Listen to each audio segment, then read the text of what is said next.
This video is sponsored by The 100. More on that later.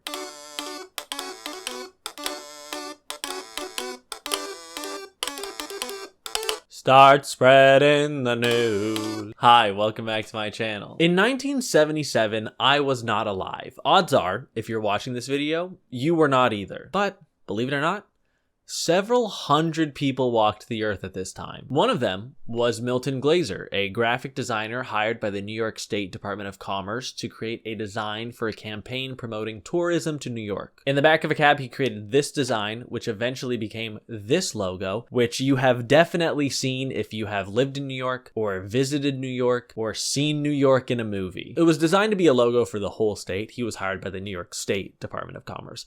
But when 40% of your people live in one little area in the state, you can't be surprised when the logo gets associated with that city. It's New York City. I hope that was obvious. The place that I live right now and where I will continue to live until I'm 84, and I'm the guy at Zabar's talking about how New York has changed, man.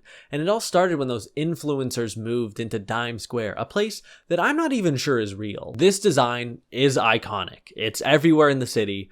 And by that, I mean it's mostly in downtown Manhattan, but it's ubiquitous with New York. After 9/11, which I don't joke about online as much as other members of Gen Z because it would make my mom sad, the design resurged in popularity. Glaser also reworked the logo for this poster, which is right at the intersection of incredibly heartfelt message and fucking killer graphic design. As with anything this popular, there have been a ton of copycats and parodies and incredibly similar designs. And even though Glaser made the design for free, the state of New York has spent plenty of time and money to stop other people from using it. They even went to court with Saturday Night Live because they did a sketch that parodied I Love New York, the song, that was from the same campaign that the logo design is from. I think this is a concept that you are going to love.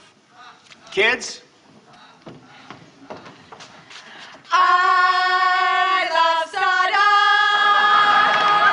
And I know some people are litigious, but suing SNL, a New York institution, for a Weird Al style parody of a song, pretty dumb. They lost. It was found that it was parody. Because the design is something beloved from the past, it's time for a reboot. And that reboot was executed by New York State Governor Kathy Hochul, New York City Mayor Eric Adams, and the Partnership for New York City, an organization whose 330 members are preeminent business leaders and companies. Because venture capital firms are people too. They put their pants on one skyscraper at a time, just like the rest of us. I know that the mayor didn't make the logo himself, but because that team was responsible for the logo, this is what we got. It's not ugly. It's completely inoffensive, derivative, and sterile, much like the governor's approach to her job. Boom! Kathy Hochul roasted. Take that, Kathy. The website and some other materials around the design use a second font, which is at least more interesting than the original logos. But sometimes they use both fonts in one graphic. And that shit sucks. That shit looks like ass. And they're not even consistent with it. Sometimes it's both fonts, sometimes it's one, sometimes it's the other. It's not a design so much as somebody picked a couple of fonts they liked. You got talent? Then create something. Make free art for us to use. You think we can afford anything other than more cops on the subway? Alright, let's read from the website. 50 years ago, New York City faced bankruptcy as manufacturing jobs moved offshore and the middle class fled to the suburbs. Crime rates skyrocketed, schools deteriorated, housing and storefronts were abandoned, and neighborhoods burned.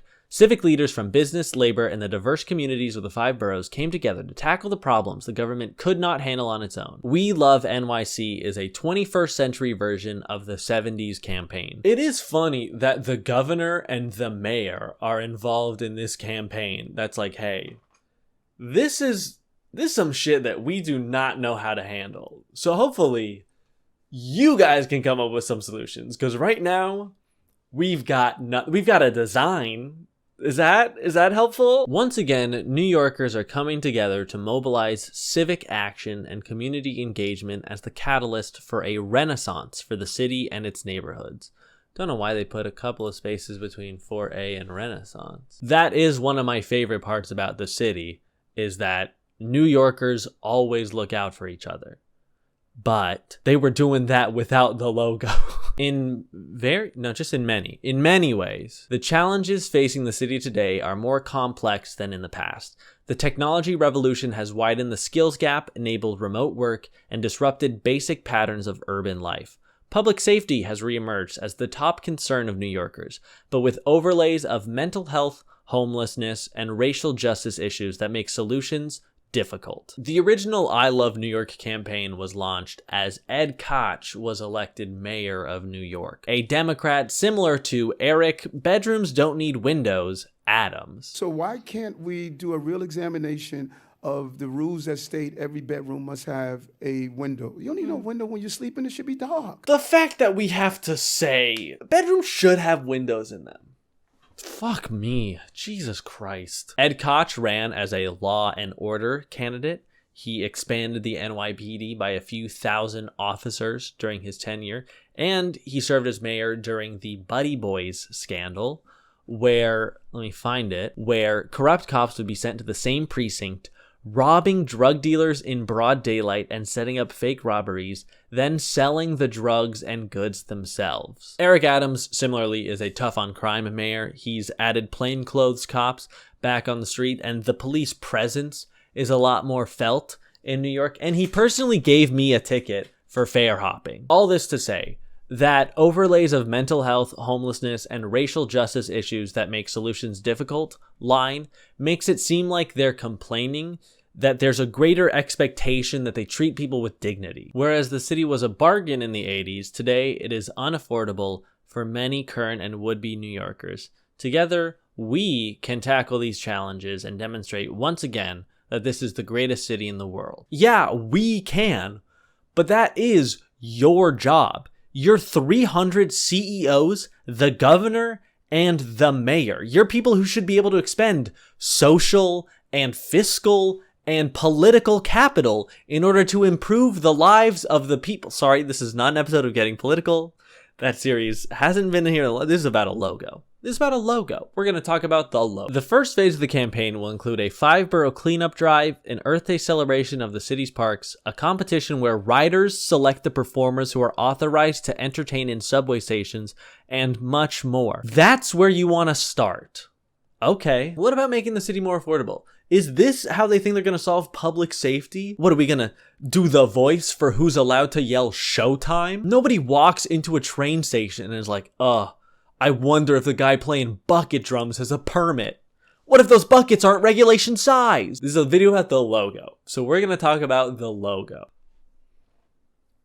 It feels so corporate, you know? It feels focus grouped to be inoffensive. And that's not New York. I fucking love New York City. I'm going to live here until I'm in a grave. And contrary to what people think, it is a welcoming place. I think that the issue comes from it's not always a comfortable one. This city means something and has character and heart, and the design doesn't. I mean, it literally does, but it's not like the original I Heart NY uses some crazy heart design. It's not an emoji. It doesn't plant itself so in the current moment. In 4 decades, no one's going to use the We Love NYC design the way that they do the I Love NY design today. People on Twitter were making fun of the bad design, rightfully so, and Dan Casaro made some great additions to it, making it a template to make fun of the design and the city, and that's great. That's the New York that I know. Here's my additions. I think the Bridge Troll one is probably my favorite. I'm going to tweet these, so if you want to see them, they're on Twitter. You can also follow me on Twitter. That website's going to be there forever, right? Okay, I'm going to read from the website again, but this is not political. This is just me reading the words so I can get an important piece of information. With leadership from Governor Kathy Hochul, New York City Mayor Eric Adams, and their respective agencies and authorities, the campaign is a public-private endeavor that intends to continue through 2024. Through 2024? I'm going to have to see this logo for at least another April, May, June, July, August, September, for another 21 months? That's too many. I don't want to see this emoji movie logo when I'm going to vote for president next year. There's this TED Talk that I watch from time to time about good flag design and how a good flag can bring a city together. And it isn't just that people love Chicago and therefore love the flag. I also think that people love Chicago more because the flag is so cool. A positive feedback loop there between great symbolism and civic pride. By having bad flags we don't use, we cede that territory to sports teams and chambers of commerce and tourism boards. Tourism campaigns can just be cheesy, but a great city flag is something that represents the city to its people and its people to the world at large. And when that flag is a beautiful thing, that connection is a beautiful thing. You see the flag of Chicago everywhere in Chicago because it's a banger flag. And I think a lot of those principles can apply to something like the original I Love New York logo. Number 1. Keep it simple. Keep it simple. Number 2. Use meaningful symbolism. Number 3. Use 2 to 3 basic colors. Number 5. And be distinctive. If you showed this list of principles to any designer of almost anything, they would say these principles: simplicity, deep meaning, having few colors or being thoughtful about colors, uniqueness, don't have writing you can't read, all those principles apply to them too. It's simple, it's instantly recognizable, and it evokes something in people. And I don't think we're going to get that with the We Love NYC. But all this is coming from someone who moved to New York and who's only been in the city for 5 years. I want to hear from real New Yorkers. Harold? Ha! Thanks, Harry. I'm here at the Battery asking real New Yorkers what they think about the logo. John, the people want to know. What do you think of New York's new logo? Gertrude, thoughts? Excuse me, do you have any thoughts on the new New York City logo? Gary, the people want to know. What do you think of the logo? You see my breath in the camera? No, it's ugly.